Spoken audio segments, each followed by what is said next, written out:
Today, we are back at John Coupe Flightners to take a look at this 1979 Cadillac DeVille. But first, I am Jay. Welcome to What It's Like. This channel, we feature the classics, vintage, some exotics, lots of orphan cars, and cars that are off the beaten path. We dive in deep, give specs, period correct ads, as well as perceptions that other channels simply don't show. If that sounds of interest to you, subscribe, hit the bell icon next to it to never miss a video.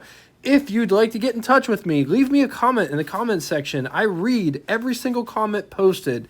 And get this, it's me that answers, not a bot, not a secretary, and it will always be that way. We recently made a Facebook group that correlates with this channel. There is no obligation to join, but the cool thing is it gives you the opportunity to ask questions about your rides. Maybe you have a problem that you need fixed or solved. There's a car community of people there that are more than happy to help. There is also previews to upcoming episodes, local Facebook marketplace deals on cars. The best thing is it gives you the opportunity to share your stories, memories, experiences, as well as cars. Oh yeah, and if you have a YouTube channel, feel free to share on there. It's all about getting the younger generations into this awesome hobby, the car hobby. If you're interested, link in the description. Let's talk 1979 Cadillac. 1979 Cadillac offerings were the Seville, Eldorado, Fleetwood Brougham, Coupe DeVille, Sedan DeVille. Cadillac DeVille was made in 7 generations from 1959. A little bit of a side note, I know there was use of the name before 1959, but 1959 is considered first generation. Cadillac DeVille was offered in 7 generations from 1959 to 1999. 1979 is considered 5th generation, which was produced from 1977 to 1984. In 1979, the Cadillac DeVille was offered as a 2-door coupe called the Coupe DeVille or a 4-door sedan called the Sedan DeVille. Moving on to specs, 221.2 inches long, 76.5 inches wide, 54.4 inches tall, rides a wheelbase of 121.5 inches long. This Cadillac weighs in at 4,140 pounds. Price, $11,140, which was equivalent to you spending $45,467 in the year 2022. Total 1979 Cadillac production was 383,183 units, of which the 4-door variety, they made 93,211 units.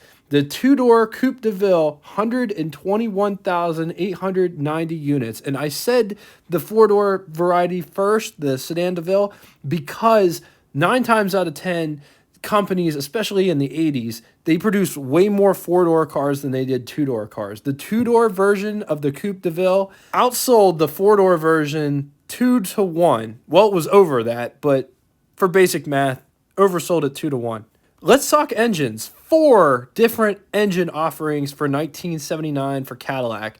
The very first engine we're going to talk about is the 350 cubic inch displacement electronic fuel injection V8 5.7 liters. This is actually Oldsmobile Rocket V8. It makes 170 horsepower, 270 foot-pounds of torque, bore of 4.057 inches and a stroke of 3.385 inches. Moving on to the second engine. It's a 350 cubic inch displacement V8, 5.7 liters. It has an LF9 code.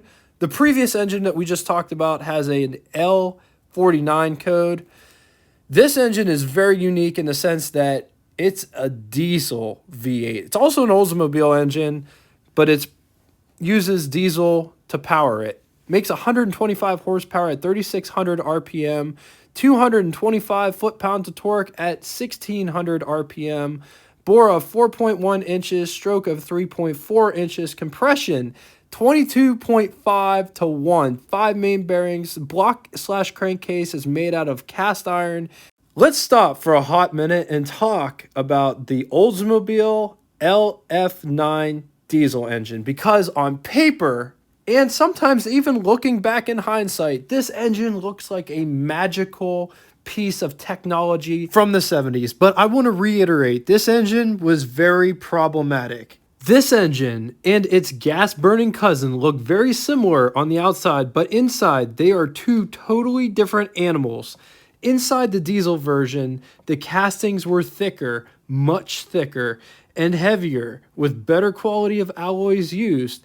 The main bearing journals were increased to 3 inches to compensate for the high operating stresses and pressures. Let's talk worst case scenario. This is something that could have happened. I've read in a lot of places it did happen, but this issue isn't really GM's issue. The diesel fuel in the 1970s, especially the late 1970s, was notoriously dirty and it was contaminated by water. Started a chain reaction. The water would lead to corrosion, and the corrosion would end up being in the fuel injection pump. The corrosion buildup could cause an incorrect injection cycle, which would produce abnormally high cylinder pressures. This would cause the cylinder head to lift up off of the block and stretch or break the head bolts. Once the head gasket's compromised, the gasket would prevent coolant from leaking into the engine. Once it's compromised, there's nothing stopping that water from going into the cylinders. You have to remember, this engine makes 22.5 to 1 compression. That's like double the compression of any high compression gas engine that we've featured on this channel so far. There was little volume left in the cylinder at top dead center, and the uncompressibility quality of water would hydrolock the engine, which would result in catastrophic engine failure. We could literally talk about this engine all day long, about what made it such a terrible engine, but that is an episode for another day. Maybe put it in the comment section below if you'd like me to do an episode on the 350 Olds diesel engine. Moving on to the final engine options. 425 cubic inch displacement V8, 7 liters, 180 horsepower at 4,400 RPM, 320 foot-pounds of torque at 2,000 RPM, with a bore of 4.1 inches and a stroke of 4.1 inches. Compression, 8.2 to 1, has 5 main bearings made out of cast iron.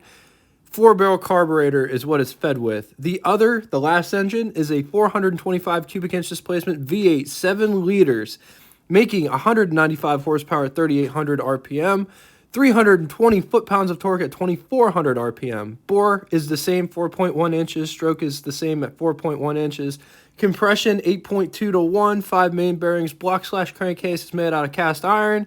This one is fed with electronic fuel injection.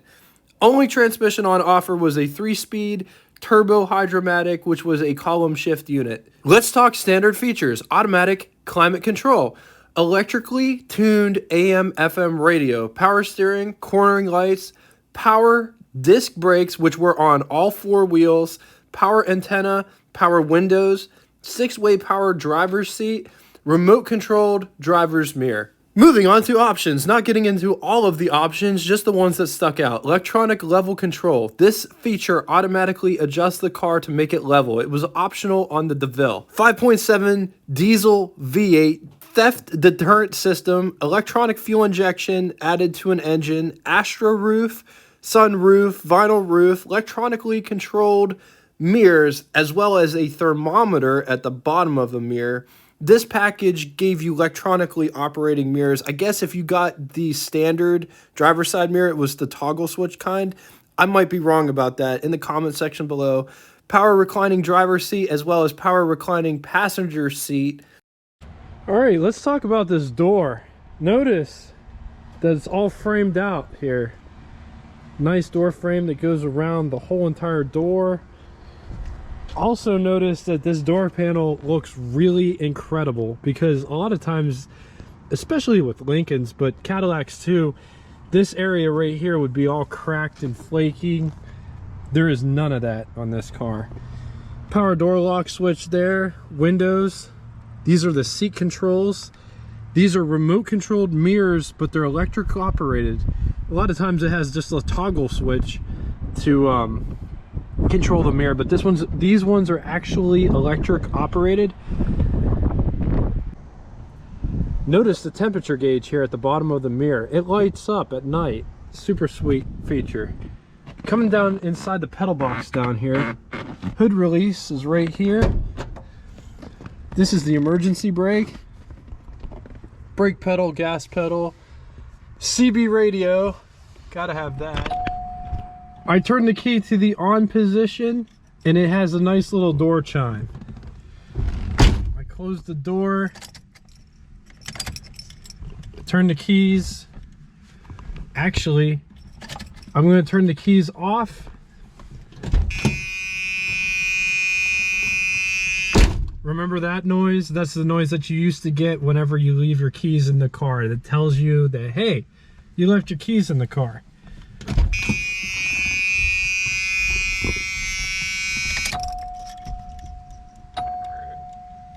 So turn the key on and it goes to that dinging noise.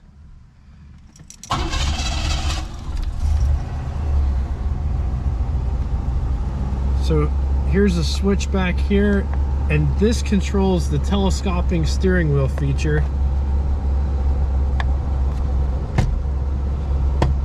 So that's as far out as it comes. That's as far in as it goes. And then to tighten it back up, you just tighten it up like that. There is a tilt wheel feature.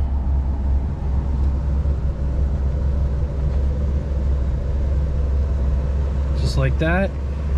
This is what, there's lots of room underneath the steering wheel. If there wasn't, I could adjust it. There's adequate headroom in this car. It's a very big, very spacious car. On to the button switches and knobs, all the way to the top left.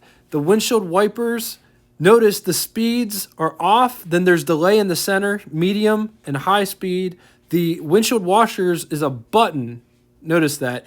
Right below it are the headlights. These headlights have the Twilight Sentinel feature, which are the automatic headlights. You can set it to a timer. Right underneath that is the cruise control. You have to flip this switch first and then push the button on the column that sticks out, which we'll talk about.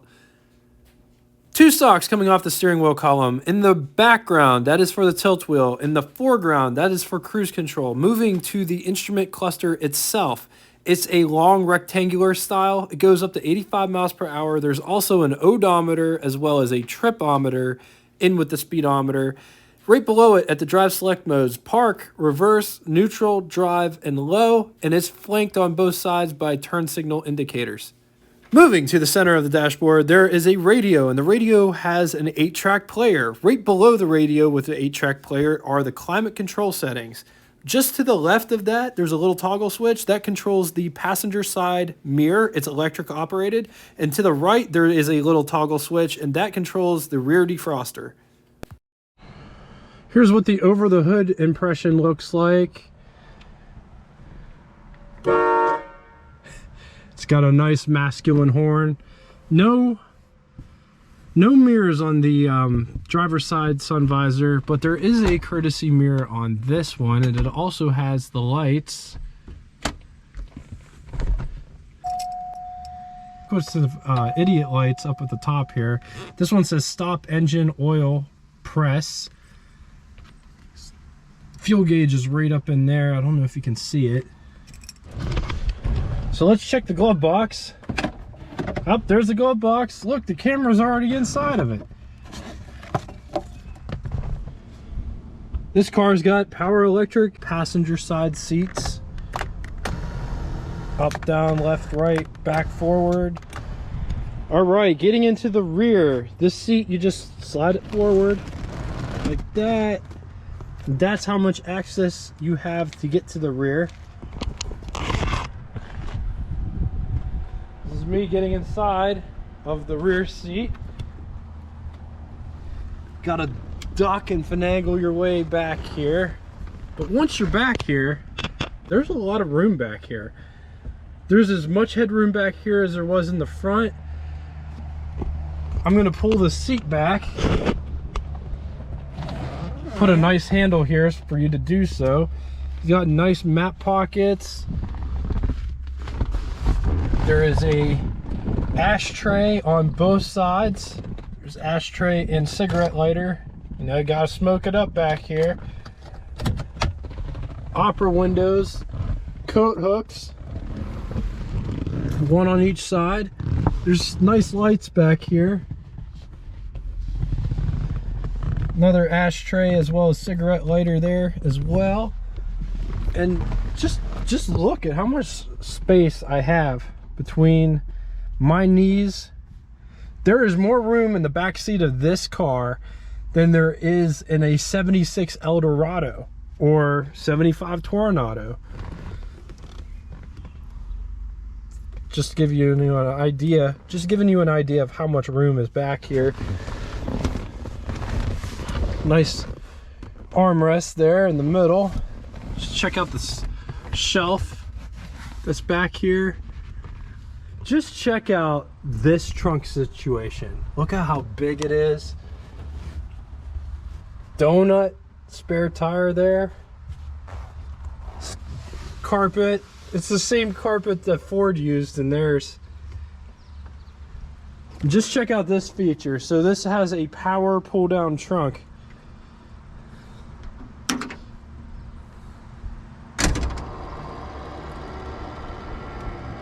And it just pulls it completely down. Some features I want to talk about. These actually light up. When you turn the turn signal on, this lights up so you can see around the corner. They're called cornering lights.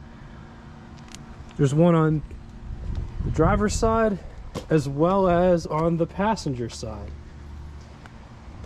On here, when you turn your turn signals on, your bright lights on, as well as your running lights, your headlights, these are fiber optics and they light up inside here to let you know if those are on. Like the bright lights will shine as a separate color. When you turn your turn signal on, it'll blink. It's a really cool feature.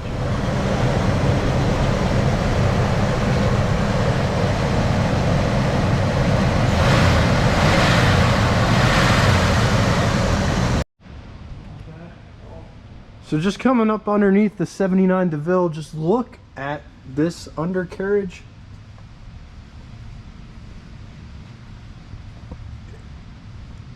It's really well.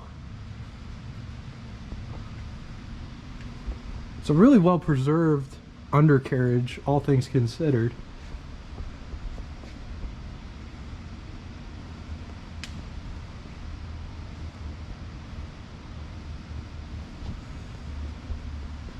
We're about to drive the 79 DeVille, but notice you have the tilt wheel as well as telescoping wheel.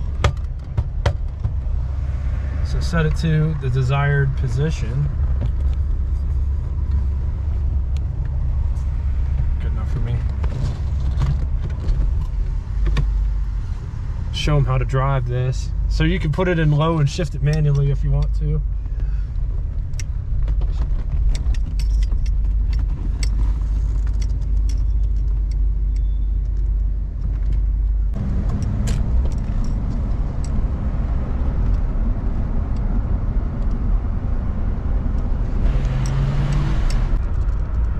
But man, does this thing ride so nice. It's like riding on a cloud or magic carpet or something like that. It's incredibly smooth.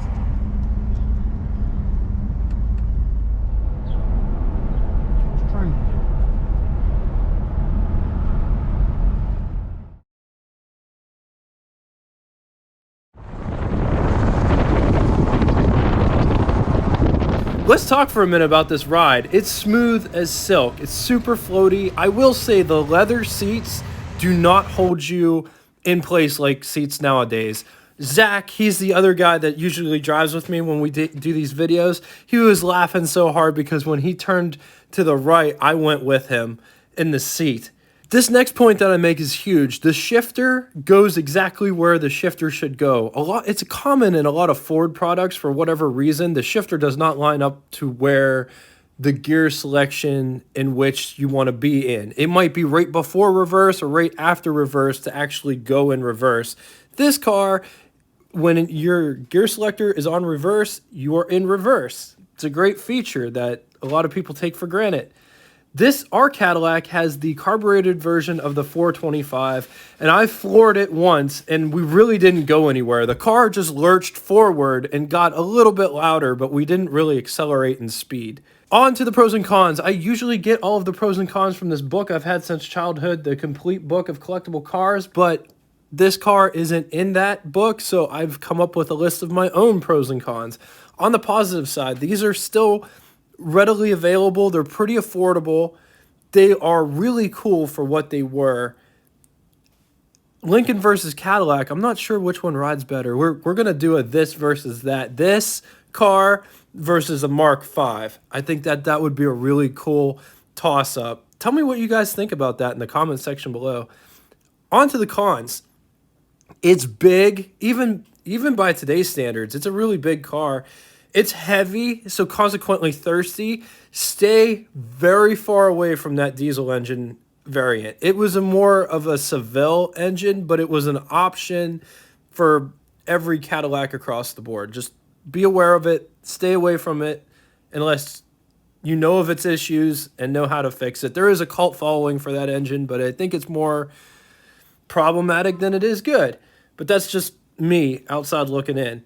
On to Name That Tune. First person to give me the group name and or artist, as well as the song title. First person to do that will have their comment pinned to the top of the comment section.